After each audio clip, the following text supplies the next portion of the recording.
Do you often find yourself wondering why things are the way they are? Why things are always done a certain way? Do you think of ways that things could be better if everybody would just change?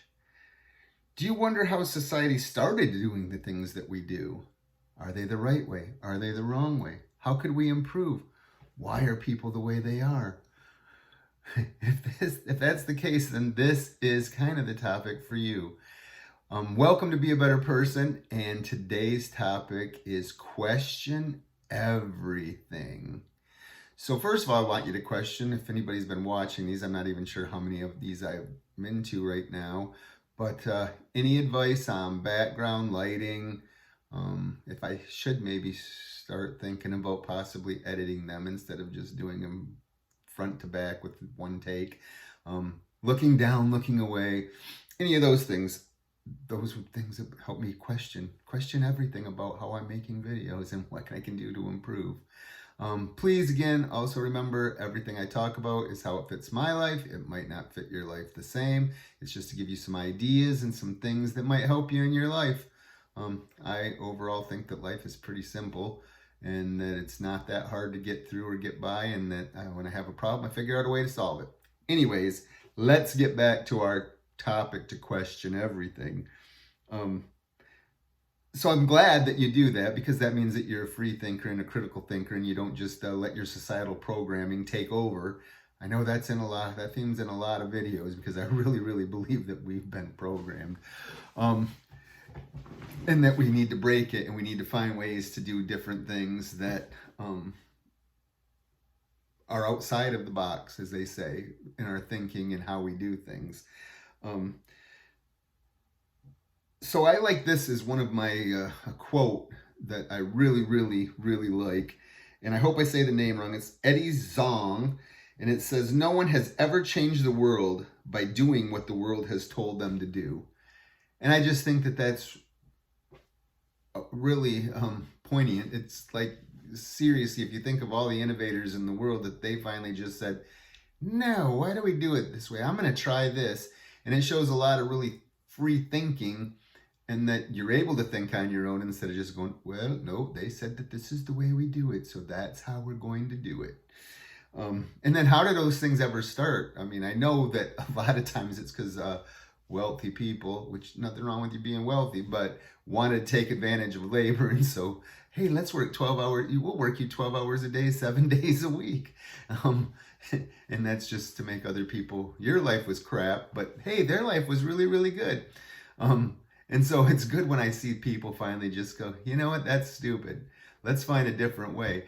One thing for myself that really fits in is, I believe, I can't be positive, but I've had great results in most of my jobs that I've had, of using my time efficiently and getting done in, say, maybe 6 hours that normally would take 8, or getting done in 5 hours that would take 8.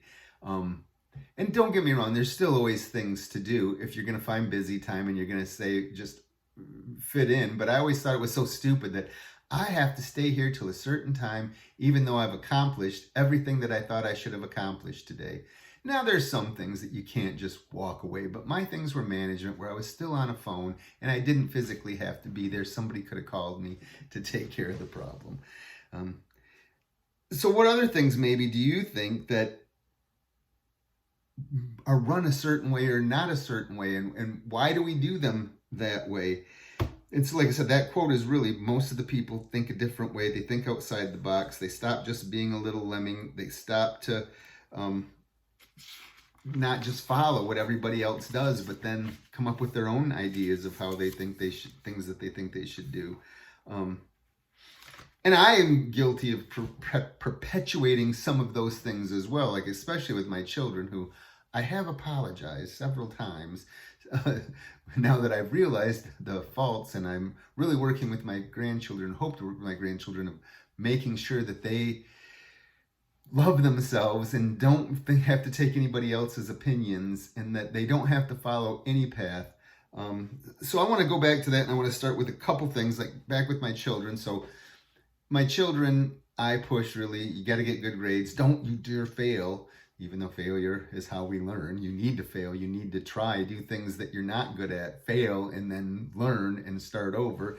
And then I said, you need to go to college. You need to go to college. You need to go to college. And guess what? College was not really good for either one of them. One's about to finish. The other one has 2 associates, which is fine. You don't have to have bachelor's or master's or whatever, but their paths and the things that they've done to make a living, they didn't need college to this point.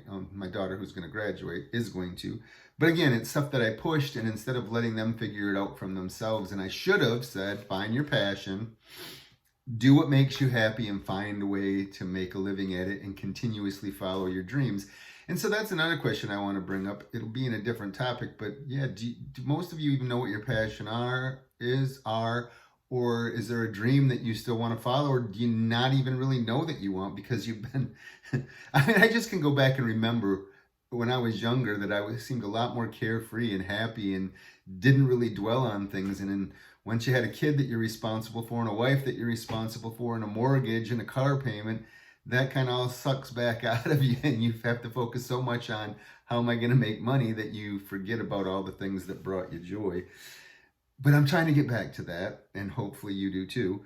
But back to questioning everything. So I think it helps us have a perception of our world and things that we think are right and wrong, and ways that we think that we could do better. But I think most people are afraid to ever buck the system and try to do things differently. And I don't mean you have to be a terrible rebel. You can do them in small little ways to kind of change. And then I think it also helps to show that you're a critical thinker when you can say, this doesn't seem right, and we should do it a different way. Make sure that way is not only just to help yourself, because again, we are pretty self-centered individuals, and we do need to love ourselves, and we only have one life, and we need to care about what we do, but we just can't hurt other people. We just can't trample on other people's joy and happiness to make sure we attain ours. We need to, I mean, it just would be a better world if we all worked together, and if we could get rid of some of these things that we need to question. So I'm going to talk about another story, which I really, really love this story. And it didn't turn out to be that way, but I thought it was funny. My youngest daughter, I believe, was 6 or 7. And I think it was a Saturday afternoon, and it was during college basketball. I used to be a huge college basketball fan. I used to watch it nonstop, continuously.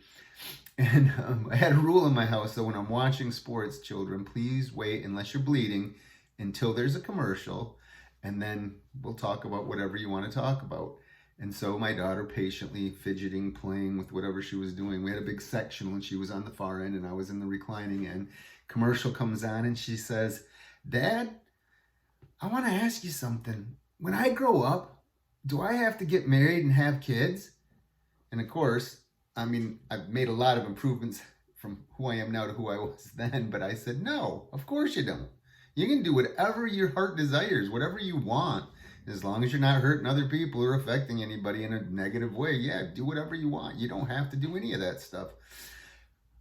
Thankfully, she's decided to have a child, so I have an extra grandchild, because I would take a ton of them. My wife and I, we thought, like, after our kids moved up, because our kids both went pretty much graduate high school, they're gone. There's a couple times they came back and stayed with us for very limited amounts of time, but mainly got out of high school, stayed that summer, gone, never returned. And like, it was good for the first year or two, and then we were like, why didn't we have more children? So now we want tons of grandbabies. And my oldest daughter, I think just 1. That's all I'm going to get. My youngest one, they're saying maybe 3 at least. So hopefully, they got 1 right now. Hopefully we'll get a couple other ones too. So I just want to dwell on like a couple of my just things off the top of my head. There's probably a lot more, trust me, but just things that education, and again, this is no slam on people who are in education, who are teachers, who are administrators or whatever. I'm not faulting them. I'm faulting our system. Our system uses a grade level to decide whether people are smart or not smart. We use a curriculum of saying, if you can't learn this way, then too bad. There are many schools out there that do different things, but I just think that all of them should be that way. What are the strengths of the child? How do they learn best? And then that's how we teach them.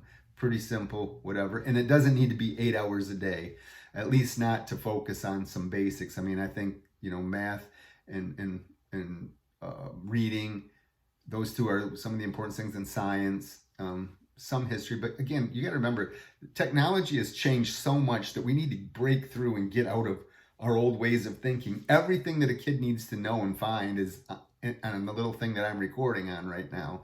You can find it in seconds. And all these people who are like, well, kids should learn to use cursive, they should write cursive. No, it should be if you want to write cursive. I mean, if you feel like it, just tell me, when's the last time that you wrote cursive other than yourself? In any part of life that is necessary. Now, if you're going to read historic documents, you might need to know cursive, but if you're not going to read historic documents, what is the need? Anyways, that's just one quick thing. Lawyers, I always thought lawyers were kind of a funny thing, that we have this so complicated judicial system that I can't represent myself, that I have to go to school for 8 years to learn how to defend myself, that I'm not able to understand things and go defend myself if somebody accuses me of something. So again, I think just another way of when I talked about the rich people before, 7 days a week, 12, 14 hours a day to make their life great.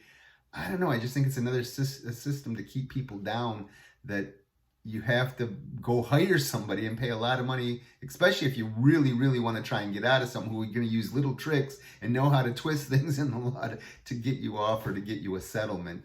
Just makes no sense to me. But it's just how we've always done it. And then my last one, drywall. For the love of God, for all the things in the world, all of our technology, if you think about from even 2000 till now, how technology has went, but we're still using nothing better than drywall. Yes, I understand because it's cheap and easy, but name one person who loves to do drywall, who can't wait to go do drywall. Even the people who do it for a living hate it. So can we come up with something better? Anything that's not overly expensive. I know there's options that are terribly expensive.